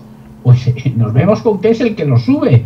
El otro que ha hecho destrozar un país. Es decir, es que aquí no estamos hablando ya de que nos expongan un programa. La demanda del ciudadano efectivamente puede ser esa, pero la oferta que nos proponen no es esa. La oferta es a ver quién destroza menos. Por último, y aunque parezca paradójico, entramos ya en lo único que nos queda, que es el sistema democrático. Se lo están cargando. Y aunque parezca paradójico, como el sistema democrático no lo ataca nadie, porque hoy en día todos los intelectuales están de acuerdo con que la democracia es el mejor de los sistemas. Yo no, menos yo malo, no. Pues eso genera, a su vez, aunque parezca contradictorio, otra cosa. Que no tenga enemigos, y al no tener enemigos declarados, pues tampoco está generando defensores, como antiguamente Max Weber, Ortega y Gasset, en fin, toda esta gente, Thomas Mann, pero claro, es que no genera defensores porque no hay nadie que la ataque. Yo la ataco, la democracia yo la ataco. Yo soy antidemocrático. Yo no estoy a favor de la democracia, yo estoy a favor de la libertad. Bueno, pero es que eso no es un contrasentido, Jorge. No, pues claro que no, porque la democracia es la dictadura de la mayoría. Y si todo el mundo sabe, sí, porque todo el mundo sabe que matar está bien, o la utilizas como un derecho fundamental o como un instrumento. Yo sí creo en la democracia como instrumento para conseguir la libertad. Ojo. Más que instrumento para conseguirla, yo creo que es el instrumento para garantizarla, su continuidad. Pero ya veis que no funciona. Si es que no funciona, ¿en qué país del mundo ha funcionado? Decirme un solo caso. Sin democracia no hay libertad. Por lo tanto, para mí es instrumental. No, en una sociedad civil y privada no hay democracia, pero hay libertad. Los derechos naturales se nace con ellos. Si yo, por ejemplo, te enseño el látigo y te digo, ponte a trabajar, Carlos, o te doy con el látigo, no te estoy quitando la libertad. Tú tienes que tomar una decisión, la de ponerte a trabajar, como digo yo, o la de tratar de quitarme el látigo. Yo no te anulo... Pero esa es la libertad que el liberalismo del siglo XIX, el liberalismo económico del siglo XIX incluso, le otorgaba a los obreros, ¿no? De producción industrial, es decir, la libertad de trabajar o de hambre. Muy bonita la libertad esa. Pero... O sea, es decir, si no tienes un Estado, si no tienes una autoridad, que Jorge, a mí puedes pensarlo como el párroco del pueblo, el que me ponías antes. Tiene que haber una autoridad en la comunidad, que esa comunidad lo ponga o no, pero tiene que haber una autoridad que diga cuáles son los derechos de la gente y cuál es la forma de elegirse. Si esa autoridad emana del pueblo, entonces tenemos una democracia y, hombre, en principio nos tendría que ir mejor. Pero la mejor democracia es la económica. ¿No? Tenemos una democracia que es comprando y vendiendo cosas. Cuando tú compras, apoyas con tu dinero, que es porque un voto es gratuito, en realidad te da igual a quién vaya, pero cuando tú pones tu dinero en algo, amigo mío, tienes mucho cuidado de lo que... Acabas de entrar en la teoría de la elección pública. O sea, acabas de entrar en la política como intercambio, como mercadeo, que es justo lo que dice la teoría de la elección pública. A ver, con el tema de la elección pública y esa teoría, Carlos, me gustaría pasar al siguiente tema porque tenemos dos problemas de gobernabilidad en Andalucía y en Asturias, que los dos tienen la misma problemática, que es la ingobernabilidad mediante el sistema parlamentario. Y bueno, ¿qué dice al respecto esa teoría, Carlos? Pues precisamente la teoría de la elección pública de James Buchanan, este hombre que fue premio Nobel y que lo que trató de hacer es a pasar toda la terminología económica, hacer de la política la misma forma, el mismo sistema que la economía, vamos, la política como intercambio y entender la política desde el punto de vista económico. Entonces lo que aporta la teoría es que las democracias tienen un precio mínimo, que sería en nuestro caso el 51%, que es la mayoría. Ese sería el precio mínimo del Parlamento, digamos. Entonces lo que propone Buchanan es acabar con el sistema corrupto o reformarlo proponiendo supramayorías. Es decir, el caso de Asturias, donde un diputado va a decidir quién va a gobernar, ese es el ejemplo del sistema corrupto que permite que un individuo votado por una ínfima parte de la población sea el que disponga de... el elemento decisorio, ¿no? Efectivamente, sea el elemento decisorio y el que disponga por todos los demás, por todas las mayorías. Eso es lo que propone Buchanan, a eso le llama corrupción. Y lo que propone precisamente son supramayorías, limitación de duraciones de mandato, en fin, todo esto, incluso reglas de juego distintas, porque al final los políticos serán mejores o peores, pero son las reglas del juego las que van a afectar a los resultados. Esto que dicen, es que en España los políticos son más corruptos que en Estados Unidos, pues no, son las reglas de juego que son distintas. Allí se lo impiden y aquí no. Efectivamente, aquí hay impunidad. Lo que decía antes, sí, lo que decía antes, por ejemplo, que aquí permite que haya que se salten los mecanismos de control, como son los interventores municipales, para crear 118 empresas públicas donde colocar a los amiguetes. O sea, eso es lo que se permite aquí y en otros sitios, ¿no? Por lo tanto, no es que sean más o menos corruptos, es que hay distintas reglas de juego. Y si no nos damos unas reglas de juego para todos, pues esto no es un sistema democrático. Sí, una pregunta que voy a hacerle a Rodríguez antes de decir lo que yo pienso de esto. No me ha quedado muy claro a qué se refiere esta teoría cuando habla de mayorías supremas, ¿has dicho? No, supramayorías. Supramayorías. Es decir, que no vuelva a ocurrir lo de este señor, pero ¿cómo? Bueno, pues por ejemplo, la política se tiene que hacer de una o de otra forma. Este hombre lo que dice es que en el contrato nuestro llamado Constitución se limite el poder, que hay nuevos tiempos con nuevas tecnologías que van a obligar a cambiar la política, desde los sistemas electorales hasta la duración de los mandatos. Es decir, que no pueda... ¿Sí? No, acaba, perdón. No, efectivamente eso. O sea, duración de mandatos que cambien, la regla de las mayorías que cambien, por ejemplo, lo que comentábamos antes sobre el Tribunal Constitucional. ¿Por qué se tarda tanto? ¿Por qué se permite que lleven años sin nombrar, sin cambiar a los jueces, a los miembros del tribunal? ¿Qué propone la teoría de la elección pública? Reglas nuevas. ¿Que no se ponen de acuerdo? Bueno, pues vamos a hacer votación con bolas. verá que pronto se ponen de acuerdo. Y así toca. Yo estoy de acuerdo. Yo creo que estoy de acuerdo con Carlos. Porque además ahí lo que estás haciendo es introduciendo un principio de rentabilidad y de economía en toda la... sí, estoy de acuerdo con lo que dice Carlos. Me parece que es una solución que se podría poner en práctica. Lo que no estoy seguro es de que con el paso del tiempo volvamos otra vez a la misma, ¿eh? Sí, pero aparte, mira, solo un pequeño matiz, nada más, y ya acabo. Sabéis que las decisiones económicas van a la velocidad de la luz y no sé si hay algo más rápido todavía, pero claro, van a la velocidad de la luz y entonces se imponen a las decisiones políticas, que por el contrario son muy lentas, lo que decía antes. ¿Por qué tiene que haber instituciones que demoren la toma de decisiones, como es el Senado, por ejemplo? Si se toma una decisión en el Congreso, ¿por qué tiene que ir al Senado, que es una cámara de segunda lectura, donde están los mismos, donde ya se sabe lo que va a pasar, y vuelve otra vez al Congreso? Todo eso demora las decisiones. ¿Qué hace? ¿Qué pasa? Pues que está sobreponiéndose la economía, que es una ciencia fría y calculadora, que no humaniza como sí que hace la política, y que por tanto está tratando a los ciudadanos como meros ratones o cobayas de laboratorio, que es lo que está pasando hoy en día. No hay humanización porque la política no prevalece sobre la economía. Dos cosas.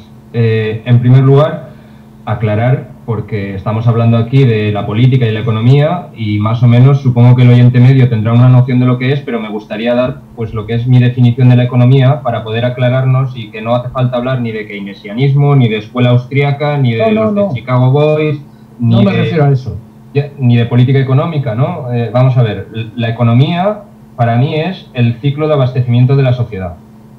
El ciclo de abastecimiento en el sentido de todo el abastecimiento, desde los recursos, la energía, la tecnología, todos los productos de consumo. Para tener toda esa producción y ese ciclo de abastecimiento, a todo ese conjunto, eso es lo que llamamos economía. Esa economía tiene dos fuerzas que actúan sobre ella. Una son las fuerzas físicas, los recursos y demás, y otra cosa es la política, que son las decisiones que se toman sobre cómo actuar la humanidad o la gente sobre los recursos. Entonces, en ese aspecto, vamos a ver, por enlazarlo con el tema de Asturias y Andalucía, lo que está en juego aquí es la toma de decisiones sobre la economía, en este caso en Asturias y en Andalucía, y como decía Buchanan con el cambio de las normas, vamos a ver, yo tengo una propuesta que para mí soluciona el tema de la gobernabilidad, y es que se separen las elecciones legislativas de las elecciones presidenciales.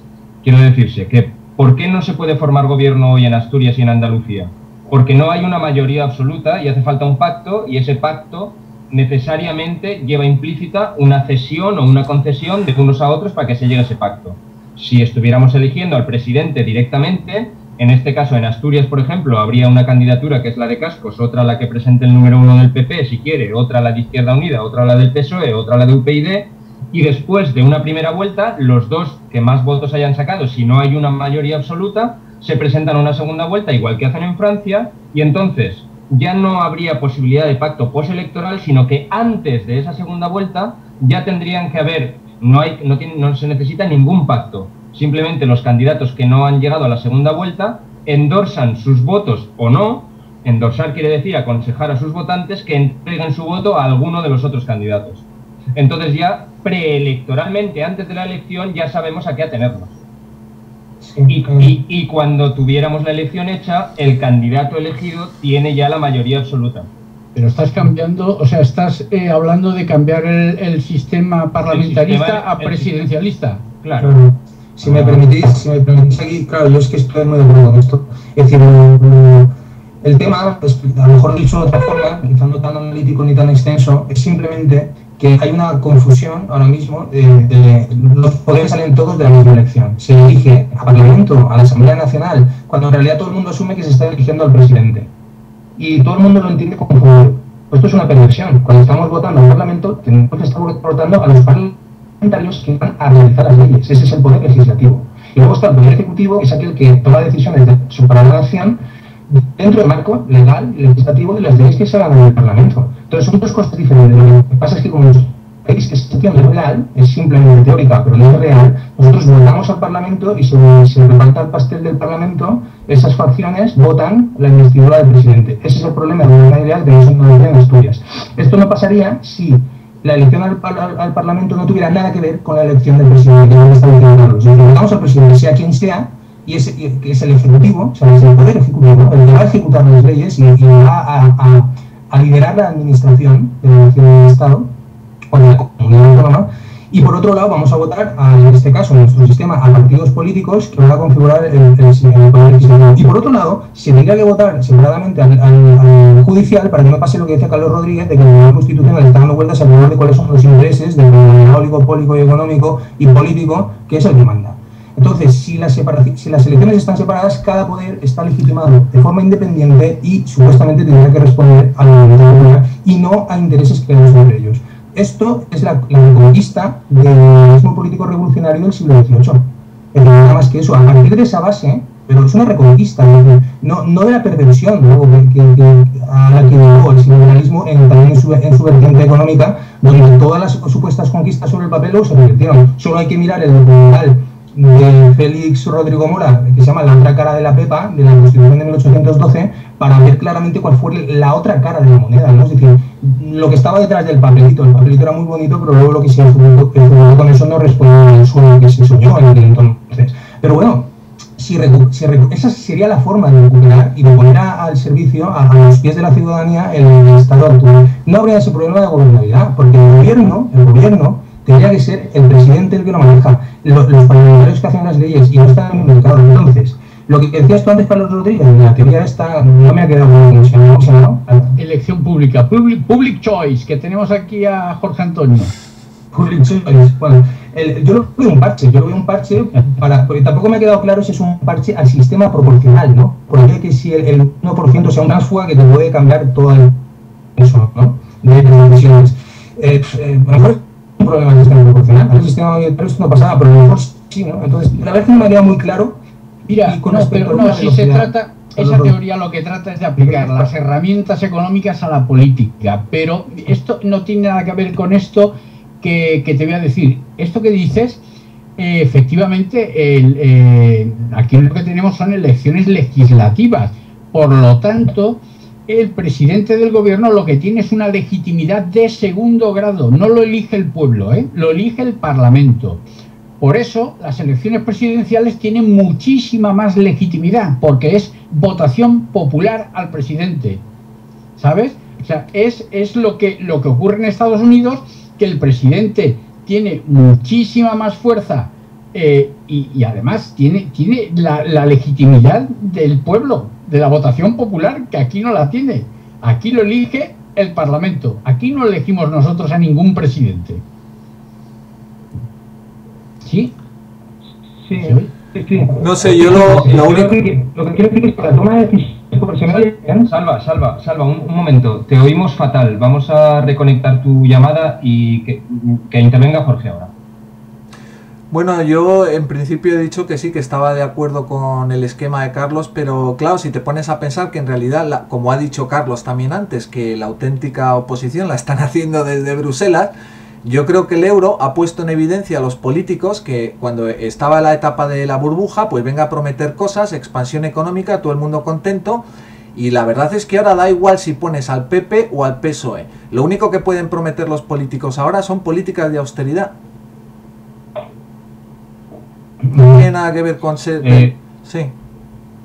Sí, no, que por eso estaba relacionado con lo que dije antes de lo que era la economía, ¿no? Si tenemos en cuenta cuál es el ciclo de la economía, está claro que una política de austeridad lo que va es en contra de que funcione bien esa economía.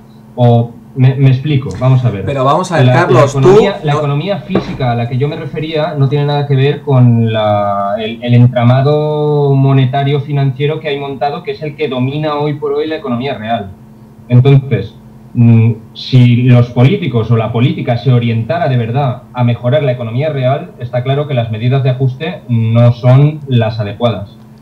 Bueno, tú como... Lo que habría que hacer es quitar ese poder que tiene el entramado financiero, económico, monetario sobre la economía real. Bueno, vamos a suponer... real, sino también sobre la política, porque no olvidemos... Es que esa es la forma de quitarle el claro. control de la política a ese poder financiero. No olvidemos que los bancos son los que financian a los partidos políticos y los partidos políticos son las únicas entidades a los cuales los bancos les condenan las deudas. No se olvide esto, ¿eh? Bueno, os voy a poner un ejemplo, vamos a ver si puedo poner un ejemplo. No sé si vais a estar de acuerdo conmigo. Una de las cosas que voy a decir al principio es que yo todos los meses pago a una asociación de niños contra el cáncer una cierta parte de mi sueldo porque considero que es lo correcto, es lo que hay que hacer, pero cuando el Estado intenta hacer lo mismo, tenemos que hablar de las consecuencias indeseables de la acción.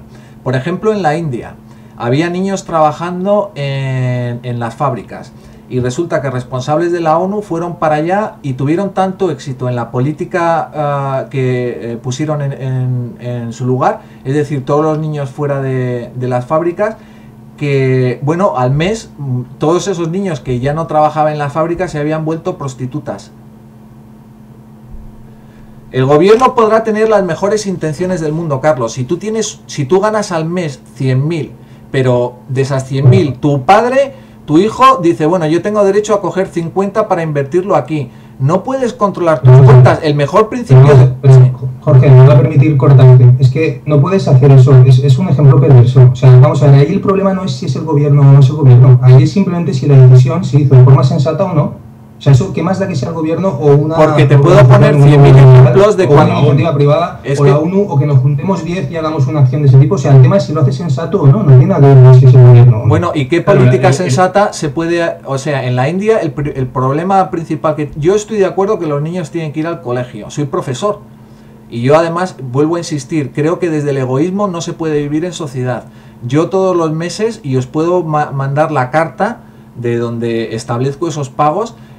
hay una asociación de cáncer que apoya a los niños. No, pero si no hace falta. No, es que no quiero que dudéis, no quiero que dudéis de mis buenas intenciones, porque cuando pongo ese tipo de ejemplos, la gente, bueno, pues... No, si yo la buena intención te la vi. Yo no he visto mala intención. Lo que veo es una perversión en el argumento, porque lo he encaminado a desacreditar el gobierno o el público o el Estado, cuando me parece que es un argumento que no sirve para eso. Sirve simplemente para decir, eso se hizo mal, da igual quién quiera.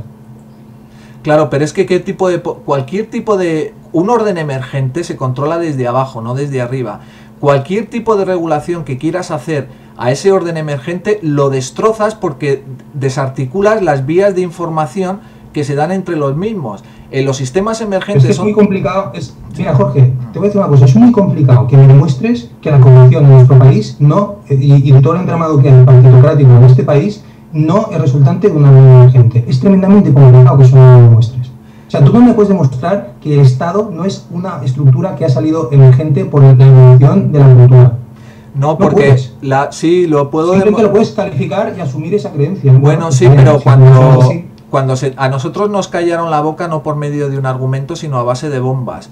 El Imperio Austrohúngaro ya no existe y el Imperio Austrohúngaro estaba basado como en España antes de que los reyes católicos unificaran toda la península, pues había reinos independientes que bueno, pues se organizaban desde el suelo, desde la tierra, había un rey, es decir, que era el pater familias, y es un poco, y además os voy a decir una cosa, no solamente el Imperio Austrohúngaro, sino el sistema de confederación de estados independientes alemán, es decir, Europa en general, por ejemplo los Estados Unidos Confederados Americanos también, o por ejemplo América antes de ganar la guerra civil, es decir, estados culturales donde no ha habido un Estado, el Estado en el sentido de regular y demás, ha habido a lo largo de la historia y ha sido a base de bombas, ha sido a base de bombas que nos han callado la boca. Nosotros somos austriacos porque venimos de ahí y lo que decimos es que el Imperio Austrohúngaro debería de seguir existiendo porque se le ha quitado de por medio, pues a base de, ya digo, a base de bombas y la forma en la... Jorge, todas las doctrinas, creencias y tal siempre se basan en una interpretación de la historia que les sirve de genealogía. Entonces, tú incluso hablas de nosotros, el grupo de los austriacos, ¿no? Como si fueras un grupo de creyentes. Y lo que me estás desplegando es ahora la genealogía que os contáis vosotros de cómo se han gestado vuestros valores en la historia y la historia cómo lo demuestra. Bueno, esto es una interpretación de la historia. Porque cuando tú dices que no ha habido Estado, otro te interpretará que sí que lo hay, en parte, tal, no sé qué, depende. Sí, Hubo pero una discusión sobre esto, pero nosotros, al partir... Franco Parrondo, que son historiadores, sí, y no, pues tenían otra pero es que esto depende. Encontrarás historiadores a favor de tu visión y encontrarás otros que no. No, los historiadores que no están a favor de mi visión es porque no tienen un aparato teórico que les permita distinguir enunciados con carga teórica e ideológicos, como por ejemplo el ejemplo que he puesto antes: los niños prefieren el Burger King al McDonald's. ¿Y por qué no al revés? ¿Y por qué no las niñas prefieren el McDonald's al Burger King? Hasta que no pones ese... tu propia pretensión de objetividad es lo ideológico. O sea, la propia pretensión de que tú vas a establecer acciones que sean verdades absolutas, claro, eso es ideológico. A ver, porque yo, eso más, si yo por ejemplo... pensamiento y de las ideas está rebatido, y más que rebatido, o sea, el objetivismo a nivel de historia de las ideas y de filosofía es una momia, más momia que Tutankamón. No, Salva, si yo por ejemplo digo que todos los hombres persiguen objetivos, o que para conseguir objetivos se necesitan herramientas, o que por ejemplo para elegir una herramienta por encima de otra se introduce un principio de rentabilidad y de economía, ¿dónde estoy siendo ideológico? ¿Estaría siendo ideológico? Estaría en los valores que tú tomas para hacer la descripción. No, estaría. Te voy a poner un ejemplo, de ideología. Voy a ser ideológico ahora. Y voy a decir que en Argentina se consume el 75% de carne y el 20% de trigo. O por ejemplo que las familias monoparentales producen más cuando se da X, Y y Z. Todos esos enunciados no podemos saber de modo a priori si son verdaderos o falsos, sino a partir de que los ponemos en relación con la experiencia. El beneficio de partir de un enfoque a priorístico en el estudio de la historia es que sabemos identificar lo natural de lo artificial.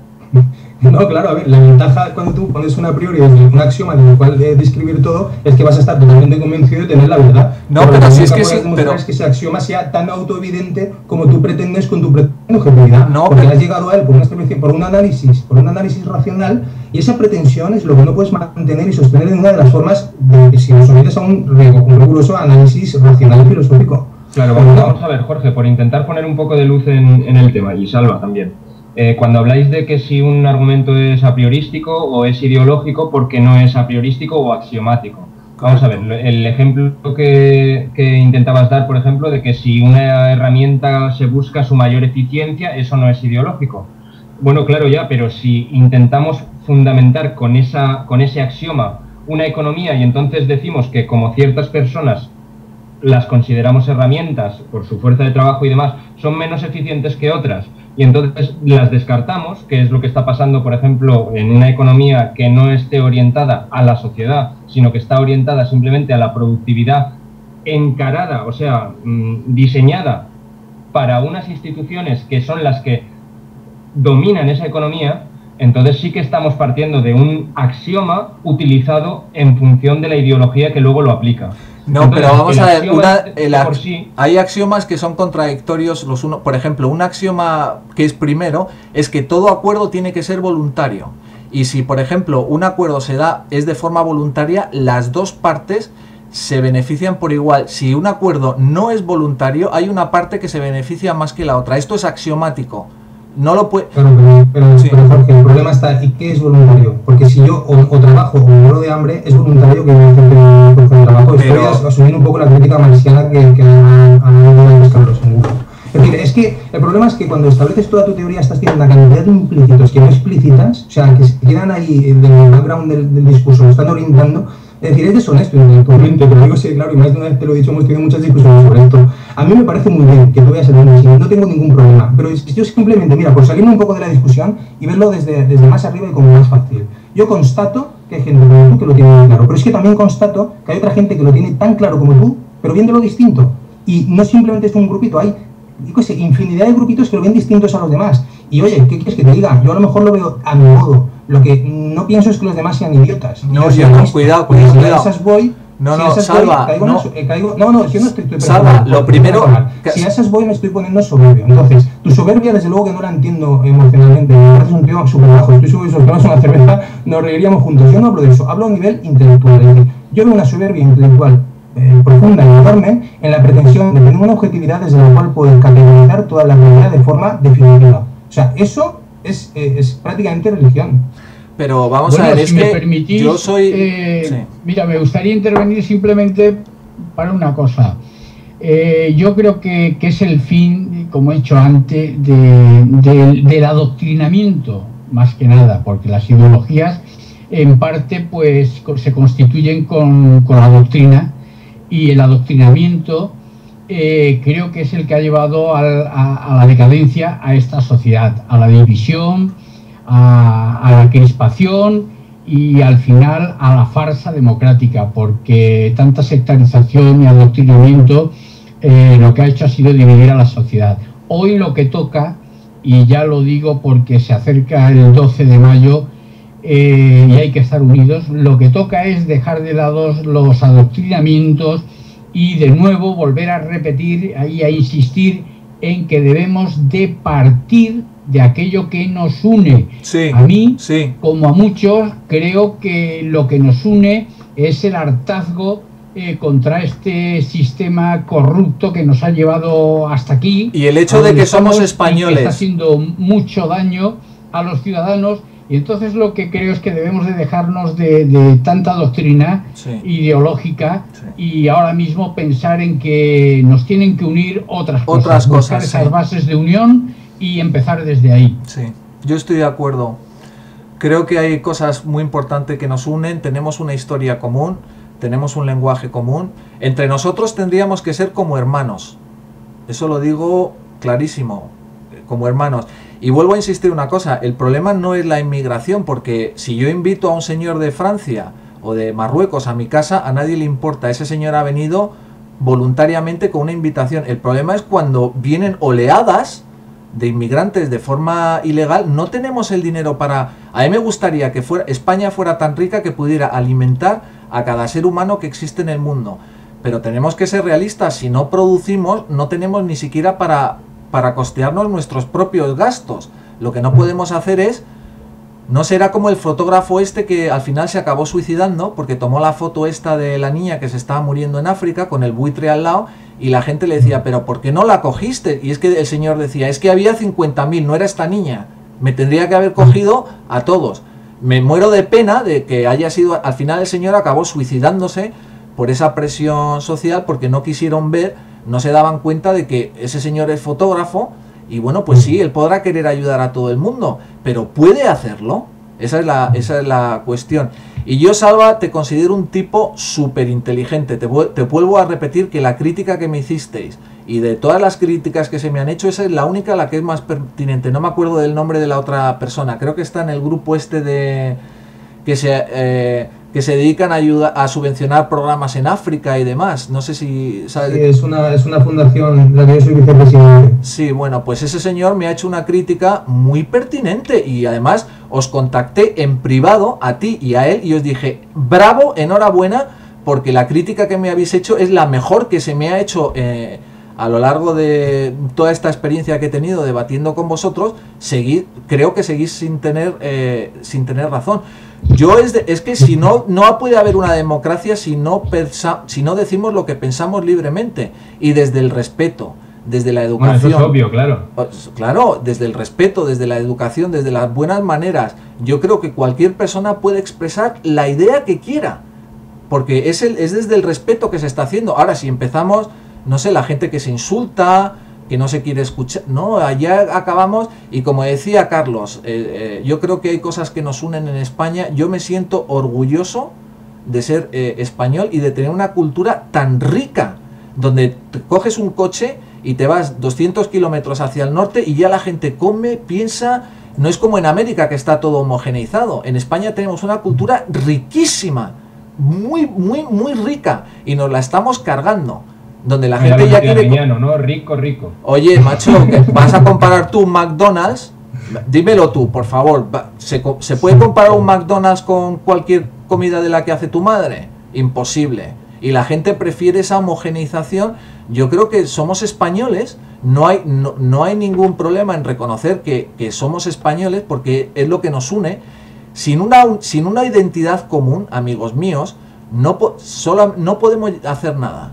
Tiene que haber una identidad cultural en España, y es lo que se están cargando con este internacionalismo estúpido. Yo estoy a favor de una Europa unida, pero no mezclados todos. Es decir, en Francia yo quiero que, porque cuando voy a Francia me gusta ir a los cafés, no sé, escuchar a esa señora que está hablando que parece en Los Ángeles, a mí el acento francés me parece increíble, y cuando me vengo a Inglaterra pues quiero tener esta sensación de que estoy en Londres y de que, bueno, pues estoy en Inglaterra. Es lo único que estoy diciendo. La inmigración invitada, bienvenida, la necesitamos. No se pueden cerrar las puertas a la gente simplemente porque sí. Lo que no podemos estar a favor es de una inmigración ilegal. Bueno, pero el problema es... Perdón, Carlos. No, adelante, por favor, solo. No, simplemente un apunte, simplemente. Que a lo que tú estás apuntando, Jorge, en realidad nos remite a una problemática todavía más profunda y más amplia, que son las injusticias entre norte y sur, a lo mejor montaña. Porque eso es terrible, eso es terrible. Porque las estamos explotando a lo mejor por otro lado. Yo por eso he dicho muchas veces... Es un problema complejo. Yo siempre he dicho que la culpa no es del inmigrante. El inmigrante está haciendo... ¿Cómo vas a culpabilizar a un inmigrante que están matando en África? Está claro. El problema que yo entiendo a lo mejor que tú digas, no, es que aquí, pues si el barco entra mucha gente, el barco se hunde. Claro. Bueno, es posible. El problema está en que los barcos desde donde ellos están intentando salirse, se van hundiendo. Hombre, si yo viviera en África y me estuviera aquí una guerra constante donde no se puede vivir, han matado a toda mi familia, pues intentaría llegar a España o a cualquier país como pudiera. Entiendo ese punto de vista.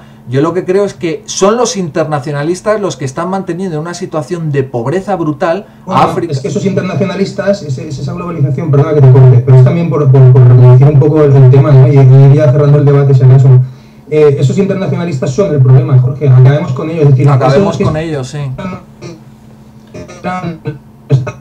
Una globalización perversa, digamos, una globalización que se llama, ¿sabes? Pero estamos en un problema, es decir, la toma de poder político a nivel nacional es todo una misma cosa, ¿no? Una de las cosas que tiene el internacionalismo actual, la globalización actual, tal como se está haciendo, es que precisamente están acabando con los estados nacionales. Claro, el estado-nación nos lo estamos cargando. Es lo que los estados-nación nos lo estamos pero cargando. Se lo están cargando simplemente por una cuestión instrumental, en el sentido de poder dominar a todas las naciones porque no tengan sus instrumentos para defenderse, bueno, para gestionar. Vamos a luchar contra esta gentuza. Para decidir su futuro, ¿no? Claro, vamos a luchar contra esta gentuza, es lo último que yo digo. Claro, y en este caso, luchar contra esta gente que está dominando la globalización y que son unos cuantos cientos o unos pocos miles de personas que son las a nivel global y que son las que a través de esas corporaciones, de esa nube de corporaciones global, las que dominan la política a nivel mundial, la única manera de acabar con ello es conquistar la libertad a nivel nacional en cada estado, ¿no? Si no somos libres... Se puede crear un efecto dominó, ¿no? Es decir, si un país conquistase de verdad su libertad a nivel de poder implantar un sistema donde su verdadera voluntad se aplique, yo creo que eso sería... Bueno, igual nos pasa con otros países, bueno, pues, que hayan las manos encima. O que no la revolución mundial, por supuesto. Yo creo que nos estamos pasando del tiempo, Carlos. Lo que hay que hacer es salir a la calle el 12 de mayo. Claro, es por donde iba a ir yo, Carlos. El decir que la revolución mundial nosotros la tenemos que hacer aquí en España y que aquí en España se está concretando ya desde el 12. Que yo creo que debemos apoyarla, debemos trabajar por ella y cada uno en su línea, porque sabemos que no hay nada homogéneo, que no hay una unidad, pero que es lo que tenemos que trabajar, ¿no? Esa unidad de acción. ¿Cómo lo veis? Estamos terminando ya. Yo creo que sin libertad no podemos llegar a ningún lado, y es lo que no tenemos en España. Libertad ahora mismo la teníamos antes, ahora no la tenemos. ¿Qué libertad teníamos antes que no tenemos ahora? Hombre, pues no sé, hijo mío, cuando empezó la democracia en España, pues había otra unidad, era otra historia, de momento teníamos... Pero libertad la misma. No, pero vamos a ver una cosa, pero teníamos libertad, es decir, nosotros teníamos la llave, podíamos apretar directamente al botón. Ahora el problema es que el botón lo tienen en Europa. Yo creo que... Pero el botón lo tienen en Europa, no, vamos a ver. El botón lo tienen los partidos políticos. Porque pensar, eso es aceptar la doctrina europea, que es lo que dice Rajoy, que es que no hay otra opción. O sea, lo que está haciendo es lo único que se puede hacer y eso es falso. Entonces, si nosotros recuperamos nuestra soberanía, nuestra libertad política aquí en España, podremos tener un líder, un presidente de España que se oponga a eso. Claro, a mí no me preocupa que el botón esté aquí en Europa si ese botón no está bajo el dedo del pueblo. Claro. No hay ningún problema. Bueno, Claro, sí, estoy de tenemos un acuerdo. botón antidemocrático. Estoy de acuerdo con eso porque además antes en España también teníamos un Estado, pero yo creo que a partir de que de que el tiempo va pasando acabamos de una situación vamos de mejor a peor, es lo que quiero decir. Bueno, en eso estamos de acuerdo. Y yo, bueno, aunque sea la anarquista, degradación. prefiero una monarquía a una república, porque creo que en la monarquía, por lo menos el rey puede heredar lo que, no sé, se le pase en la Mira, ese no es el debate de hoy entre monarquía y república, tampoco es el debate importante, pero yo una cosa sí que tengo clara. Con la actual Casa Real Española, yo no quiero una monarquía. Bueno, sí, tienes razón, el rey es un degenerado porque lo único que hace es irse a pegar tiros a elefantes cuando estamos todos medio muertos de hambre, no me parece correcto. Pero... Bueno, yo creo que lo del 12 de mayo, que es ahora mismo casi mi preocupación, tenemos que salir a la calle por esto que estáis hablando, por la libertad precisamente, porque el elemento fundamental de toda democracia, que es el ciudadano, se está viendo relegado por otros poderes fácticos, y esto significa ni más ni menos que el fin de la democracia. Si relegas al ciudadano y en su lugar te imponen unos poderes fácticos lo que tienes que hacer, es el fin de la democracia. Entonces hay que salir a la calle el 12 de mayo porque primero vinieron los recortes salariales, después vinieron los recortes sociales y por último vendrán los recortes de libertades. Sí. Si no salimos a defenderlos, nos quedamos sin democracia. Bueno, simplemente una aclaración, yo no creo que lo que tengamos ahora ni lo que tuvimos en 1978 sea democracia, precisamente porque nosotros no tenemos ninguna posibilidad de actuar sobre la política. Efectivamente, pero bueno, quiero decir que esto no significa el fin de la democracia, pero sí que significa el fin de una sociedad con ciertas libertades públicas que ahora desde luego están en decadencia. Exacto, sí. Bueno, estoy de acuerdo. Yo también. Pues, una última intervención si queréis y vamos cerrando. No, si no hay ninguna intervención vamos cerrando ya, Yo animo a todos los oyentes, animo a todos los oyentes, como decía Carlos, a que se sumen, que vayan pensando en cómo se van a sumar a las movilizaciones de mayo y que la única opción, por lo menos la que yo veo, es que sea la sociedad la que empuje y que consiga cambiar este sistema político, porque si no, no tenemos ninguna posibilidad de actuación ni frente a los poderes internacionales, ni frente a la oligarquía nacional bancaria financiera, ni ninguna posibilidad de conservar las libertades que todavía tenemos. Hay que salir a la calle y llevarse hasta el perro, vamos, bueno, al perro y a la flauta. Bueno, la cosa se va a poner, se está caldeando, Yo el otro día bromeaba por ahí como si esto fuera un derbi, ¿no? Si las declaraciones de un lado y otro, pues que si vamos a ocupar sol, el ministro que dice ahí no entra ni una pulga, y bueno, ya lo veremos. Oye, y en Valencia supongo que ¿dónde se puede informar la gente? A ver, recorridos, si se va a hablar después, quién lo va a hacer. Eso, Democracia Real ya al nodo de Valencia, esto lo dejaré bonito. Y eso, página en Facebook y todo eso. Página en Facebook, Democracia Real ya Valencia, entonces Democracia Real ya Madrid, imagino que eso se difundirá, vamos, como la pólvora. Sí. Muy bien. De todos modos, ya te lo digo, va a ser el día 12 a las 6 en Plaza Correcto. Muy bien, como el 15M, ¿no? El año pasado. Sí. San Agustín y luego acabará en el Tribunal Superior de Justicia. No, no lo sé, la verdad. El recorrido se habló, sí, yo estuve en la asamblea donde se habló, pero ahora mismo no me pareció relevante. Bueno, de todas formas, ustedes sigan a la gente. Correcto. Muy bien. Se acababa en la plaza, creo que eso sí, ¿no? Se sentaba en San Agustín para que en la plaza, pues, no se tampoco. En la plaza 15 de mayo. Pues está al lado. Oye, qué cortito. No, pero al centro, claro. Das una vuelta por ahí. Pero... Muy bien. Bueno, pues nada, allí estaremos. Muchas gracias a los tres por participar, Jorge, Salva y Carlos. Muchas gracias. Muchas gracias a ti. Nada, cuento con vosotros para próximas ocasiones. Un saludo a todos los oyentes y un saludo especial al colectivo Burbuja. Nos vemos en un próximo Polinomia. Hasta luego.